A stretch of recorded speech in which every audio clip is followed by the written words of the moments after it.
할렐루야.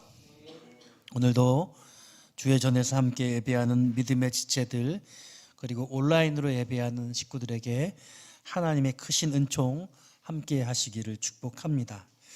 오늘 여러분과 나눌 말씀의 제목은 선교적 인생. 선교적 인생.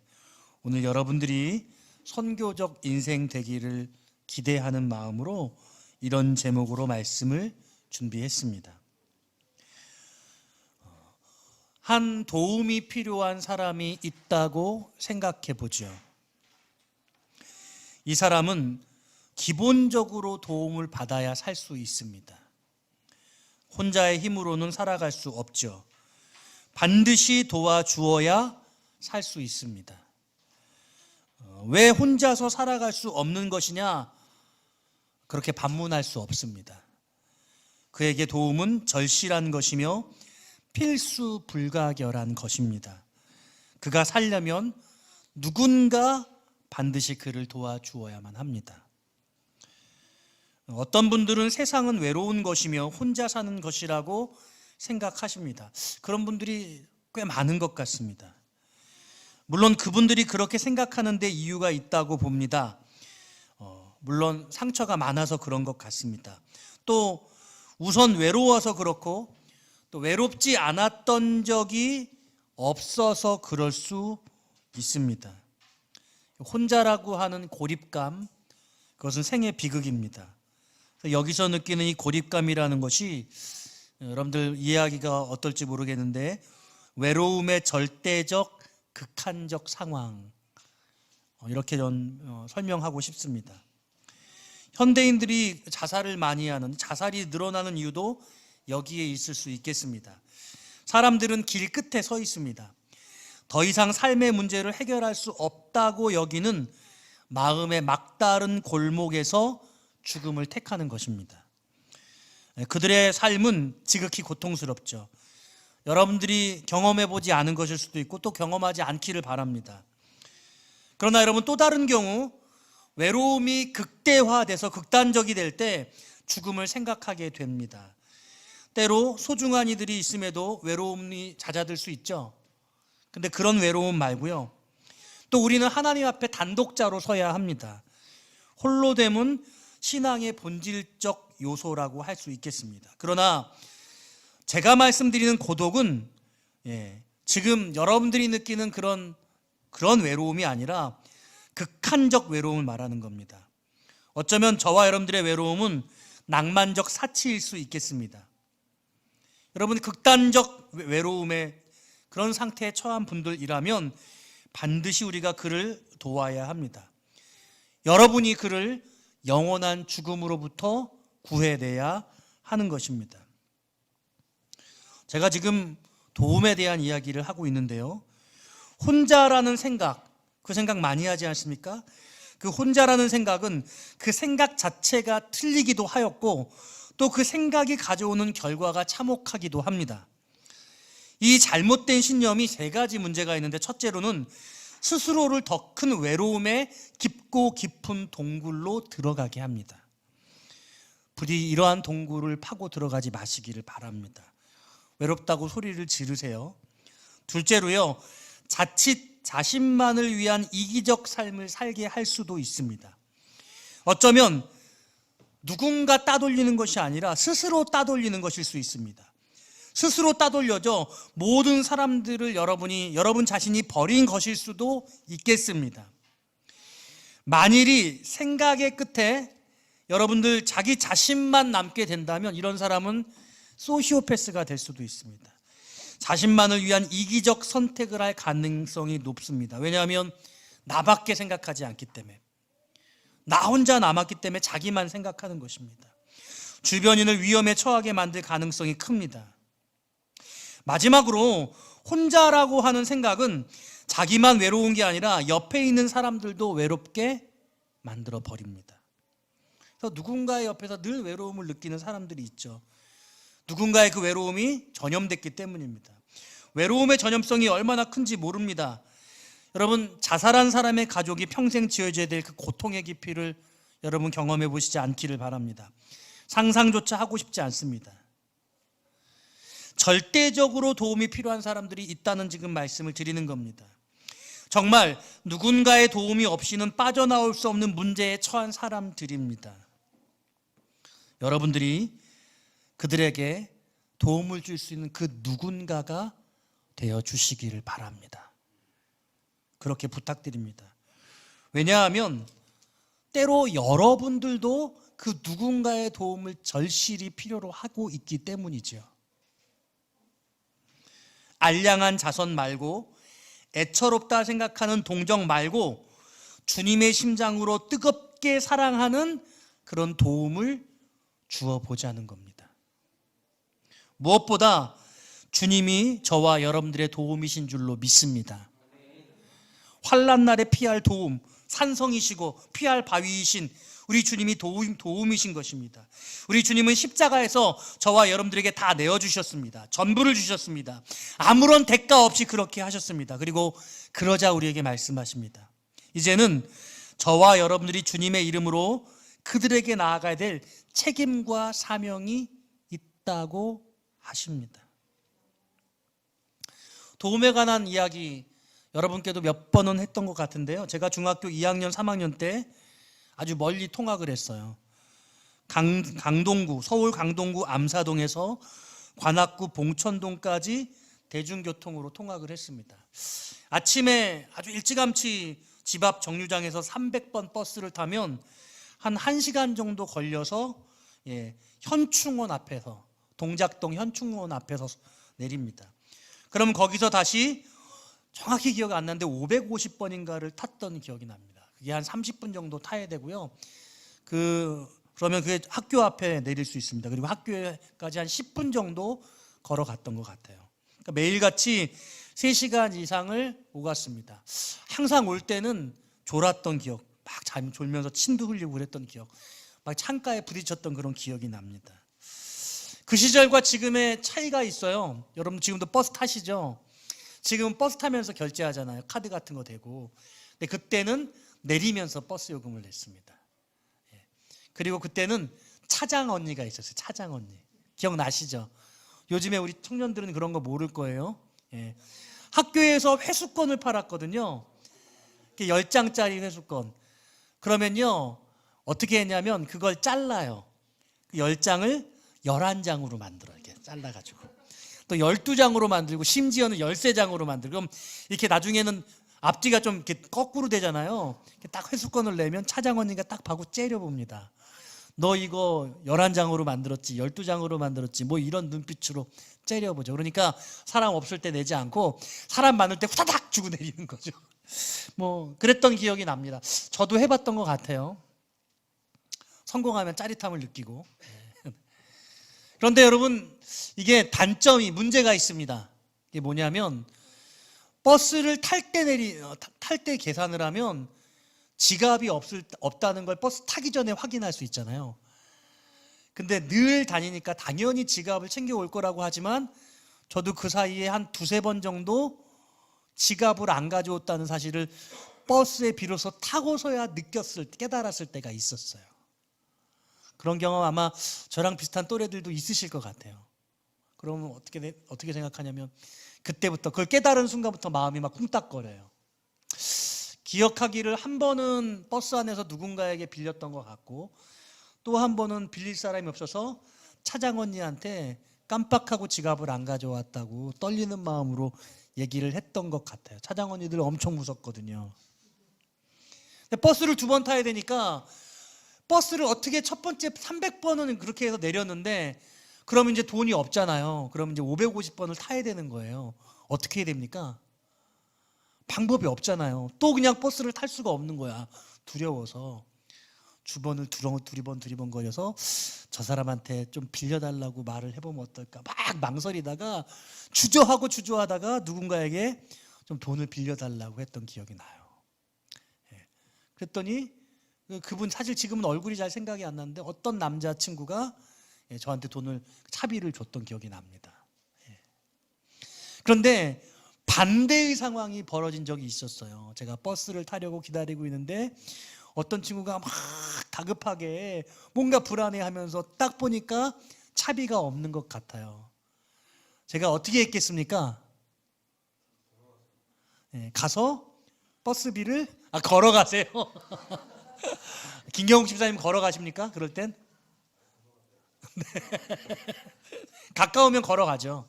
너무 머니까. 제가 그 친구한테 내가 도움을 받았으니까 나도 그 버스비를 줘야겠다는 생각을 기쁜 마음, 그 친구한테 빌렸던 그 도움을 내가 이제 갚을 수 있겠구나 그러면서 차비를 줬던 기억이 납니다. 인생에서 도움은 필수라는 것입니다. 그것을 극명하게 보여주는 것이 바로 저와 여러분 인생들, 사람입니다. 태어나서 가장 오랫동안 보살핌을 받아야 되는 존재가 사람입니다. 동물은 태어나자마자 걷죠. 저희 집사람의 그 고향집에 염소를 키우는데 염소는 태어나니까 그냥 바로 걷더라고요. 여러분 보셨어요? 막 뱃속에서 나와가지고 조금 있다가 걸어요. 근데 여러분 인간이 언제 걷습니까? 태어나서 첫 돌이 가까이 되어서야 일어나서 걷습니다. 그러니까 돌봄 자체가 필수적이라는 겁니다. 인생을 3단계나 4단계로 나누어서 설명할 수 있는데요. 첫 번째는 그렇게 태어나서 부모의 보살핌을 받는 단계. 그리고 이제 여기 10대들도 있는데 나는 독립적 존재다라고 생각하지만 여전히 부모님이 보살펴 줘야 살 수 있어요. 한 20살쯤 되면 이제 의사결정권을 본인이 갖고 이제 스스로 독립하는 연습을 합니다. 그리고 무엇인가 자립을 하다가 드디어 결혼을 하고 가정을 이루어요. 그럼 그때부터는 남편과 아내가 서로를 돌보고 보살피는 관계가 되고 사랑함으로 자녀들이 생산되면 그 자녀들을 책임감을 가지고 돌봐주는 단계가 됩니다. 그러니까 돌봄을 받다가 이제는 자립해서 그 다음에는 돌봐주는 단계가 되죠. 그게 2번째, 3번째 단계가 됩니다. 그렇게 열심히 살다가 이제 중년이 지나고 노년이 되면 요즘에는 건강하시면 한 80세까지는 건강하게 지내시더라고요. 근데 70만 넘어도 이제는 돌봄이 필요해요. 자식들이 부모를 다시 돌봐주게 되는 겁니다. 자식들이 돌봐주지 않으면 그 인생이 존엄한 죽음을 살기가 어려워요. 복지사회에서 제도적으로 요양원이나 이런 것들을 많이 만들어 놓는다고 해서 그 사람이 존엄한 죽음을 살 수 있을 것이라고 생각하면 그것은 오해입니다. 저는 여전히 가장 복된 죽음은 자녀들과 함께 지내다가 하나님의 부름을 받는 게 아닐까. 그런데 그게 어려우니까 우리가 불편하신 분들 요양원에도 보내고 요양병원에도 보내드리고 그러지 않습니까? 집에 가고 싶다고 겪어보신 분들은 다 경험해서 아실 거예요. 여러분들도 그런 시간을 맞이하게 될 거라는 겁니다. 어느 날 더 이상 힘이 없어서 누군가 돌봐줘야 되는데 자식들이 돌봐주지 않고 모르는 사람이 나를 돌봐주는데 그 모르는 사람들이 나에게 인격적인 대우를 하지 않고 인간답지 못하게 그런 삶의 생애를 마감해야 되는 상황이 이를 수도 있어요.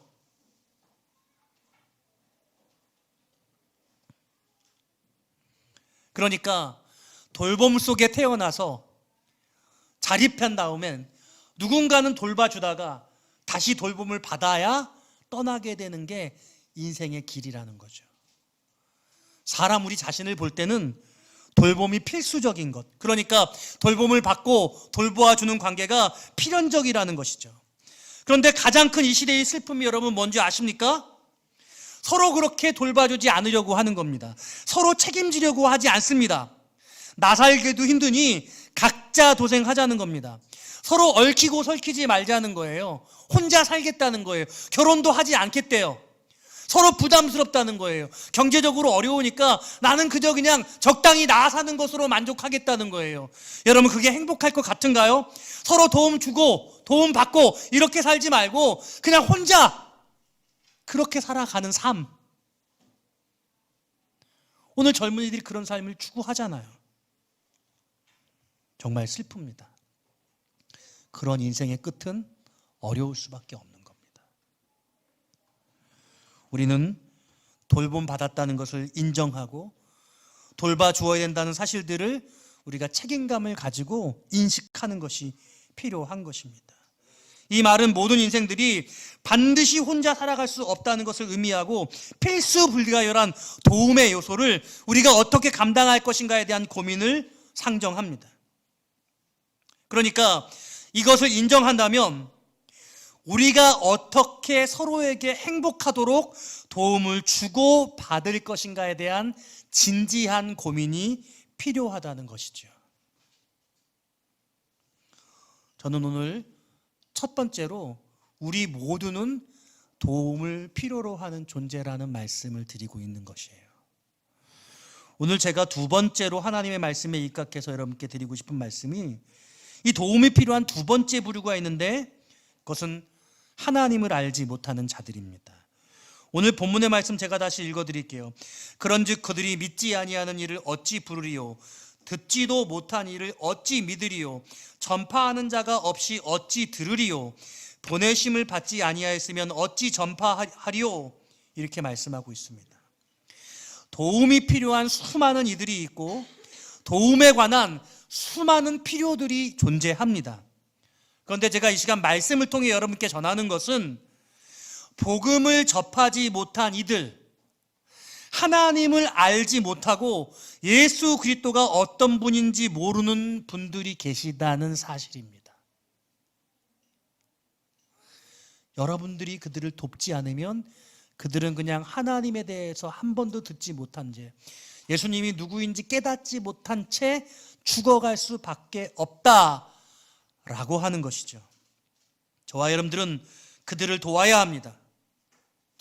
지난 주일에 우리 각자의 라이언 일병을 찾아 나서기로 여러분께 부탁했습니다. 한 주 사이에 여러분들에게 어떤 변화가 일어나는지 궁금합니다.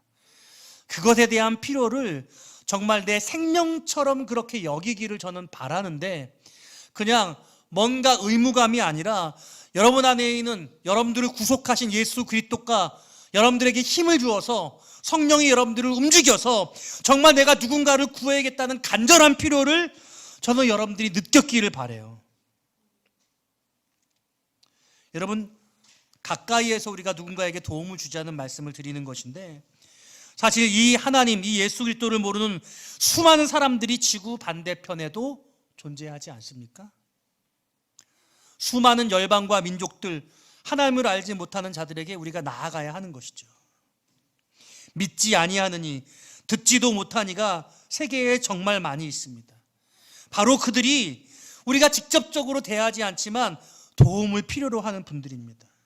저는 오늘 말씀을 통해 저와 여러분이 그들을 도울 마음을 가지게 되기를 축복합니다. 그리고 또 다른 세 번째 부류가 있어요. 사실 제가 오늘 말씀을 전하려는 초점은 바로 이 세 번째 부류의 분들입니다. 오늘 본문 속에서 등장하는 말은 어떻게 말씀하고 있냐면 좋은 소식을 전하는 자들이라고 표현하고 있습니다. 다른 말로 하면 복음 전도자, 또 다른 말로 하면 선교사라고 부르는 분들입니다. 그분들은 자신을 구속하신 예수 그리스도 그 값진 은혜를 너무 귀히 여겨서 내 모든 삶을 복음을 전하는 일에 하나님을 만나도록 영혼을 구원하는 일에 드리기로 작정한 자들입니다. 그래서 자신의 고향을 자기가 살기 편한 이 자신의 나라를 떠나서 새로운 민족에게 가서 새로운 나라에 가서 그들에게 하나님과 예수 그리스도를 소개하는 자들이죠. 사랑하는 여러분, 그런데 그분들이 여러분들의 도움을 필요로 하고 있다는 거예요. 그 선교사들이 여러분들의 도움을 필요로 해요. 여러분, 선교사가 돼서 내 모든 생을 다 주님께 드리기로 작정하고 가족들 다 꾸려가지고 선교지로 나가는데 여러분, 그분들 생활해야 되잖아요. 누군가가 물질적으로 지원을 해줘야 그들은 먹고 살고 지낼 수 있습니다. 선교사도 밥은 먹어야죠. 잠은 자야죠. 물론 그렇게 하지 않을 수도 있어요. 가셔서 거기서 일해서 자비량으로 생활하면서 복음을 전할 수도 있겠습니다.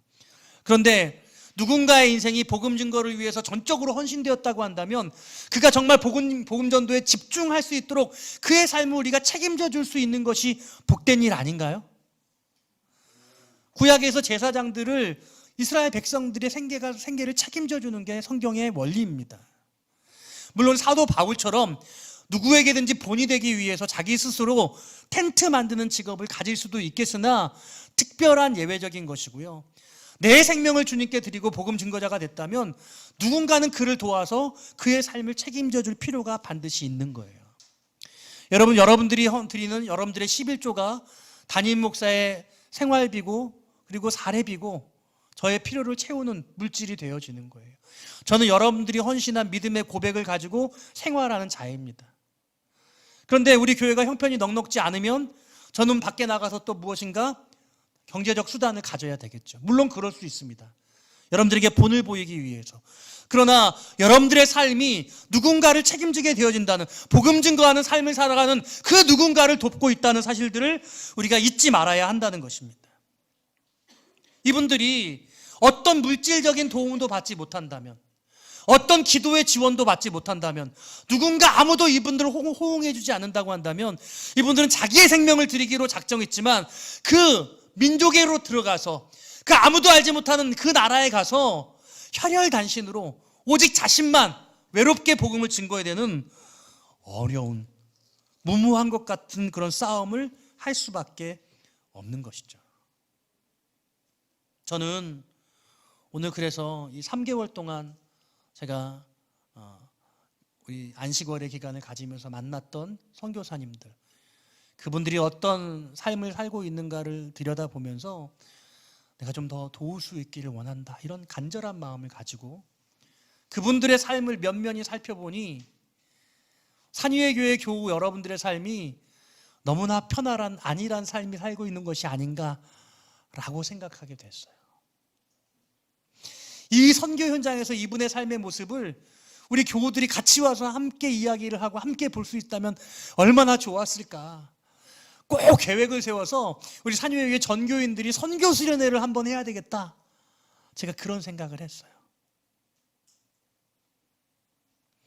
여러분들이 어느 민족인가로 나가서 복음을 증거하고 있는 그분들을 향한 도울 마음, 그분을 돕는 그 일이 내가 알지 못하는 어떤 사람을 하나님을 소개하고 예수 그리스도를 알게 해주어서 영원한 생명을 주게 되는 놀라운 복된 그 일에 참여하고 있는 것이 된다는 사실들을 여러분들이 깨닫기를 소원합니다. 말씀을 정리해 볼게요. 주님은 십자가에서 다 내어주셨습니다. 저와 여러분들은 예수를 믿어요. 맞습니까? 우리는 예수님을 우리 마음속에 영접할 때 우리가 어떻게 고백했냐면, 주님이 십자가에 죽으실 때 그 나의 모든 죄를 다 대속하셨고 내 인생의 문제를 다 해결하셨고, 그러므로 주님이 십자가에서 죽으실 때 내가 죽었다. 그리고 이제 내가 사는 것은 내가 사는 것이 아니라 내 사는 가운데 주님께서 사시는 것이다. 내가 주님 대신 살아가시는 거다. 나로 인해 주님이 살아가는 것이다. 우리는 그렇게 고백했어요. 우리가 정말로 그렇게 생각하고 그렇게 믿으면서 살아가고 있습니까? 여러분들이 물질 생활하는 거, 여러분들이 무엇인가 시간을 보내는 그 일들, 정말 나를 위해서 주님이 죽었다는 그런 마음을 가지고 그것을 목표 삼아서 그 일을 위해서 살아가고 있다고 자부할 수 있습니까? 어쩌면 우리들의 삶의 모습은 진정성이 떨어질 수 있어요. 가짜 믿음이 아닐까, 그런 생각을 하게 됩니다. 저는 내가 진짜 믿음이라는, 여러분이 진짜 믿음이라는 그 고백을 이런 일들을 통해 할 수 있다고 저는 생각해요. 지내는 것이 어려워도, 물질적으로 넉넉지 않아도 그 중에서 내가 누군가에게를 돕고 섬기고 누군가 영혼을 구원하는 그 일에 내가 참여하고, 이것이 진정한 우리의 삶이 하나님 보시기에 진정한 믿음으로서 살아가는 삶의 모습의 하나의 잣대가 될 수 있다는 것이죠. 우리가 선교사가 되어 주님의 이름으로 보냄을 받을 때 주님은 오늘 본문의 말씀에서 뭐라고 말씀하시냐면, 좋은 소식을 전하는 자들의 발이 아름답다. 아름답도다 좋은 소식을 전하는 자들의 발이여, 이렇게 말씀하셨습니다. 부끄러운 발걸음으로 살지 말고 주님이 힘주어서 말씀하시는 것처럼 아름다운 발걸음으로 사시기를 축복합니다. 복음은 도움이 필요로 하는 사람들에게 주님의 이름으로 나아가서 그들을 돕는 사건입니다. 여러분들이 누군가를 만날 때 여러분들의 삶의 현장에서 여러분들을 도울 사람을 찾지 말고 여러분이 도울 사람을 찾으셔야 하는 겁니다. 내게 유익이 되는 사람이 아니라 내가 유익을 줄 수 있는 사람을 찾는 것입니다. 내가 그렇게 사는 것이 너무 피곤하다고 생각하지 않기를 바라요. 나에게 유익이 되는 사람만 만나면 아마 그 사람은 분명히 여러분들을 유익하다고 생각하지 않을 겁니다. 왜냐하면 그 사람이 여러분들에게 유익을 주므로 그 사람은 여러분들을 피곤하게 생각할지도 모르겠죠. 여러분, 그런 관계는 불편한 관계가 되는 겁니다. 오히려 즐거운 마음으로 내가 도울 수 있는 자를 찾는 것이 하나님이 기뻐하시는 모습입니다. 내가 누군가를 돕는다는 것은 너무 피곤한 일입니다. 그렇게 생각하지 않기를 바랍니다. 그건 너무 어렵다고 여기지 말기를 바랍니다. 나를 누군가가 도울 능력이 되지 않는다, 그런 생각도 여러분 버리시기를 바라요. 내게 능력 주시는 자 안에서 내가 모든 것을 할 수 있느니라. 할렐루야. 바울은 감옥에서 그렇게 고백했습니다. 돕다 보면 돕게 하십니다. 도울 능력을 공급하십니다. 누군가를 돕는다는 것은 여러분들의 능력치가 올라간다는 의미입니다.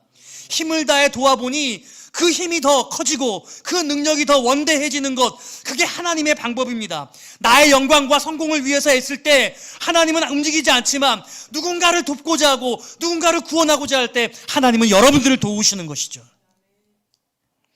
하나님으로 충만해지고 하나님이 주시는 새로운 것들이 채워지는 시간이 누군가를 돕고자 할 때 일어납니다. 베드로가 고백합니다. 은과 금은 내게 없거니와 내게 있는 이것을 내게 주노니 나사렛 예수 그리스도 이름으로 일어나 걸으라. 무엇이든 괜찮습니다. 줄 수 있는 것을 주십시오. 주님의 이름으로 주시면 됩니다. 그 다음 모자란 것들은 하나님이 채우실 것입니다.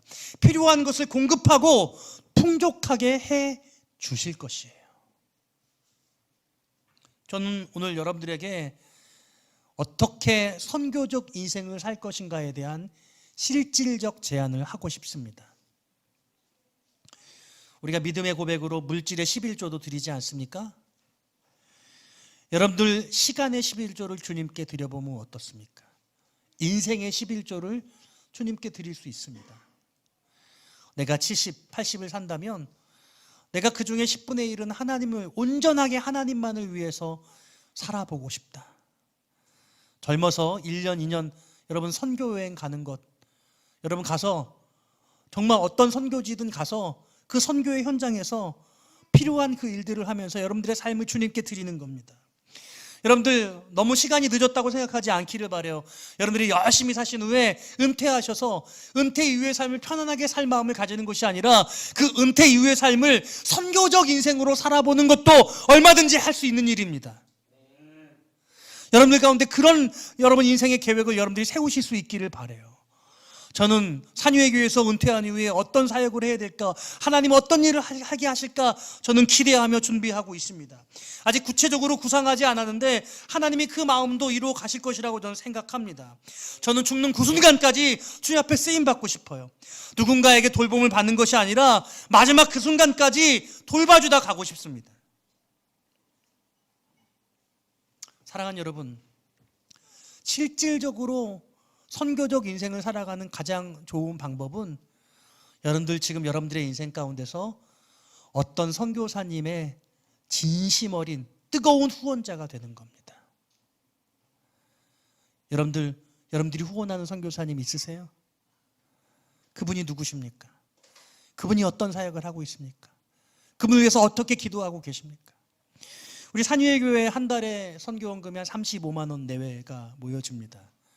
우리가 여섯 분에게 그분의 생활비로 저희가 후원을 하고 있습니다. 목회자의 생활비로 후원을 하는데요.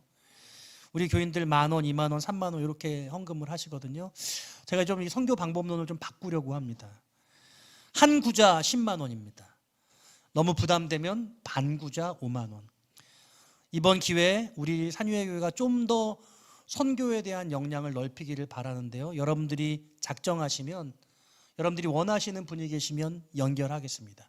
물론 헌금은 여러분 교회에 하시면 교회가 모아서 보내드리는데, 여러분들이 그 선교사님과 직접적으로 여러분 돕는다라는 마음을 가지고 그분들을 위해서 기도하고 그분의 필요가 채워지도록 구하고 그분의 사역의 열매들을 궁금해하시고, 여러분 휴가 때 되시면 시간 내셔서 여러분 여행 가셔서 여러분 같이 선교 현장도 돌아보시고, 그러면서 그 선교사님의 선교적 삶을 여러분들의 삶으로 삼는 거예요. 동일시하는 겁니다. 기회가 된다면 사람들을 모아서 가서 같이 함께 사역을 할 수도, 동역하는 시간들을 가질 수도 있겠죠.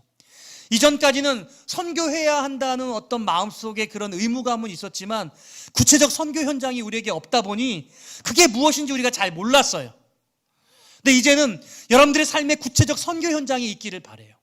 여러분들의 현재의 삶, 여러분들의 삶의 공간에서 라이언 일병을 구하는 것, 도움이 필요한 자들에게 도움을 주는 것이 선교이고, 또 누군가 우리가 알지 못하는 민족에게 나아가 있는 그 선교사님을 우리가 기도하면서 여러분들의 능력 안에서 마음이 닿는 대로 그들을 도우면서, 그러면서 그분들의 삶의 현장이, 선교 현장이 여러분들의 삶의 현장이 되도록 하는 것이죠. 여러분 어떠세요? 그래 보고 싶은 마음 생기십니까? 여러분 오늘 말씀 들으시면서 감동이 있으시면 한구자든 반구자든 작정하세요. 제가 이번에 선교 안식기간 다녀오면서 좀 몇 분을 꼽았습니다. 이분 좀 돕고 싶다. 5만 원 혹은 10만 원 이렇게 할 수 있으면 좋겠다 생각합니다. 외롭게 힘들게 복음을 증거하는 그런 분들, 도움이 너무 부족해서 어려운 상태에 놓여져 있는 분들, 단지 물질이 아니에요. 여러분들의 삶이 그분들과 동일시되어지는 그런 마음을 품고 돌보자는 거예요. 작은 돈이지만 여러분 우리 매일매일 커피 한 잔만 안 마셔도 여러분 얼마든지 할 수 있는 부분입니다. 현실적으로 어려울 수 있으나 여러분 내 마음이 주께 있다는 것을 인정하고 거기에 우선을 두게 되면 할 수 있다고 저는 그렇게 믿습니다. 오늘 도움이 필수적인 사람들이 있습니다.